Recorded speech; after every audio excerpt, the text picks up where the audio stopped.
este caso sí hay una evaluación positiva del gobierno porque es lo que buscaba, entre otros aspectos, ¿no? Menos gente en el transporte público. Menos gente en el transporte público, se hizo un relevamiento que comparó también los datos actuales con los del año pasado y la reducción es del 43% en la misma época del año.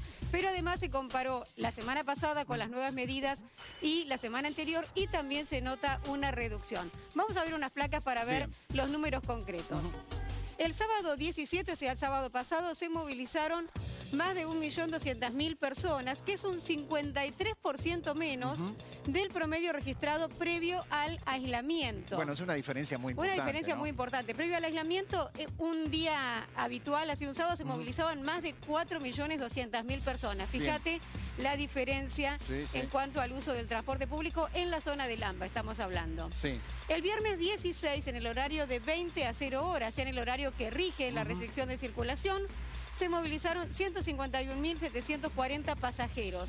El viernes de la semana anterior, sin esta restricción horaria, 267.971 pasajeros. Mucha diferencia también. Más de 100.000 pasajeros de diferencia entre un día y otro con una semana, ¿no?, de diferencia. Casi la mitad, ¿no? Un poquito más. Casi la mitad 43, para tener una 53, referencia, exactamente. Pero estamos en una reducción de la mitad. Sí. La semana pasada la reducción fue de 173.689 pasajeros, un 7% menos que la semana anterior, donde ya había igualmente una reducción si comparamos estos números con lo que era la movilización habitual previa al aislamiento. Acá es muy interesante porque podés ver con respecto a varios meses, ¿no?, el movimiento y sus variaciones. Sí, y fíjate que ahí se puede ver. Por ejemplo, vamos a empezar de abajo. En enero, más de 1.800.000 personas se movilizaron. Lógicamente, en enero, por las vacaciones y demás, hay menos movilidad en transporte público en el AMBA. En febrero comenzó a subir, más de 2 millones. En marzo fue el pico con el comienzo de las clases, 2.400.022 personas. Y en abril volvió a bajar con estas restricciones a 2.255.000. Claro, fíjate, ahí se va viendo las variaciones. Que después se tiene que ir acentuando, ¿no?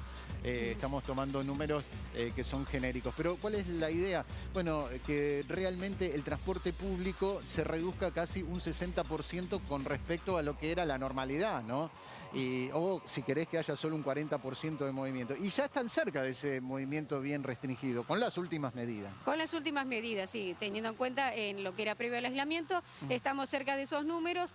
Sigue la restricción de circulación del transporte público en todo horario. Está limitada solo a trabajadores esenciales. Hay que tener el permiso vigente, la tarjeta SUBE habilitada. Esto no cambió. Y además en la restricción horaria, ¿no?, de circulación. Sí, y lo están pidiendo, ¿eh? Hay muchos controles. Vamos a ver qué pasa en Constitución, cómo está allí el movimiento y los controles también. Marcelo Pinto, contame.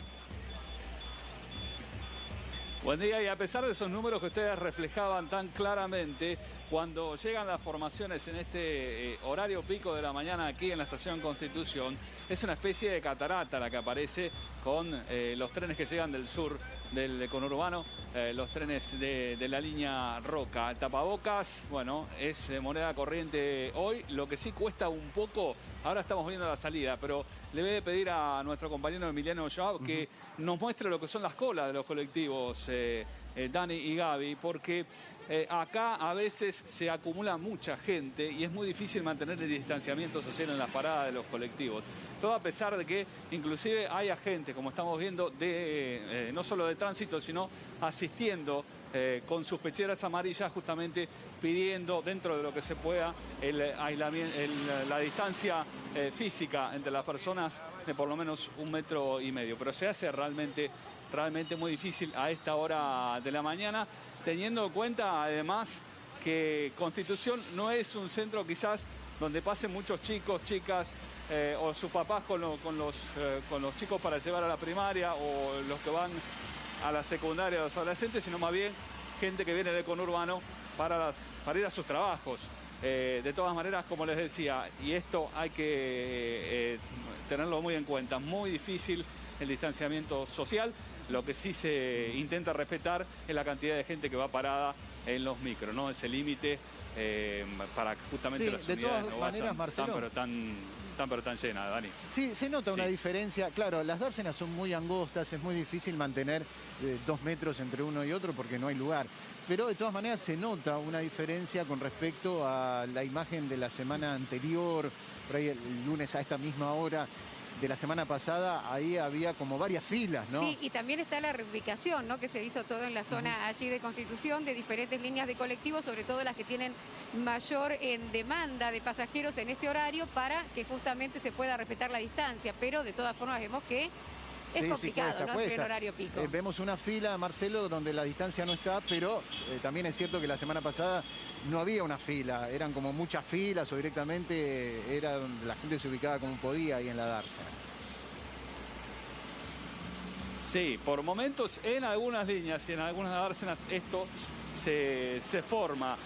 Sí hay que apuntar, y ustedes bien lo decían, hay mayor cantidad de micros, se han reforzado, y esto lo ha destacado el gobierno de la Ciudad de Buenos Aires ayer en la conferencia de prensa cuando se hablaba de la vuelta a las clases o de no suspender las clases, que se ha reforzado y eso se nota. Por eso que también es más fluido el movimiento en las dársenas para que vayan subiendo, y de eso colabora mucho el personal de las distintas líneas que van organizando justamente las colas para que la gente vaya subiendo lo más rápido posible y cortar cuando ya lo que es el aforo o la capacidad de los micros está colmada.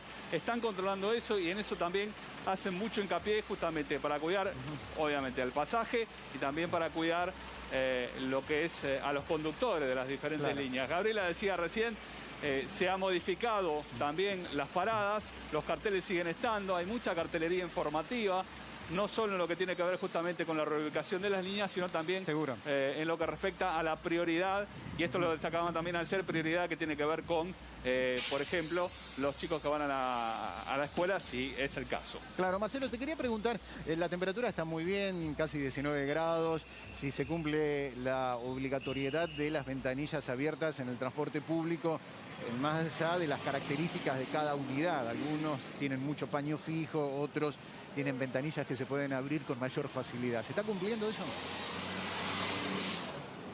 Sí, se está cumpliendo, Dani. Justamente lo que vos decías de las ventanillas, las más grandes en algunos casos están abiertas, y hay otras que tienen las ventanillas como dobles. Arriba tienen una ventanilla más chica. Si no se pueden abrir los paños grandes, se abren justamente las ventanillas de arriba. En este caso, esta unidad tiene solamente los paños grandes y vemos que están abiertos. Y lo de la temperatura es cierto, si bien está algo fresquito, porque estamos entrando de lleno en lo que es el otoño aquí en la ciudad de Buenos Aires, de todas maneras la gente comprende y mantiene y trata de mantener, como vemos aquí, la ventanilla, si se puede en su totalidad, si no hasta donde dé, porque muchas veces la ventanilla toda no se puede abrir, o porque se traba o porque ya el mecanismo está así. Esto está muy bien, todo lo que se puede están abiertas de uno y de otro lado. Esto está muy bien, fíjate Gaby. ese hombre, la ventanilla completamente abierta y doble barbijo. Sí, está muy bien, está bien. Todo lo que sirva para proteger no está de más. Fíjate. Doble barbijo, los bien, lentes bien también, abierta la ventana. los lentes tipo antiparras de protección. Sí, ahí también, claro, los antiparras, es un buen dato. No está de más, no está de más. En este caso por ahí tiene la suerte de haber conseguido un lugar contra la ventanilla y que la ventanilla esté abierta, pero bueno, fíjate que ahí atrás ya no está tan abierta la ventanilla, por ahí la unidad que te toca tiene esos paños y la ventanilla más chica arriba, entonces por las dudas llevó todo lo que podía en materia de prevención. No está de más. Está bueno eso, porque ¿sabes qué pasa, Marcelo? A ver si les parece a ustedes. Hay mucha discusión con el tema de las clases, de los comercios, la cuestión de la justicia, pero a ver, no podemos correr lo importante que es el nivel de contagio que hemos tenido el fin de semana muy elevado, y ni hablar el viernes y el jueves, con lo cual, a ver, lo más importante es la cantidad de camas en terapia ocupadas, la cantidad de contagios que hay. Después lo demás lo podemos discutir, pero no es al revés, Bueno, en un ratito volvemos, Marcelo, gracias.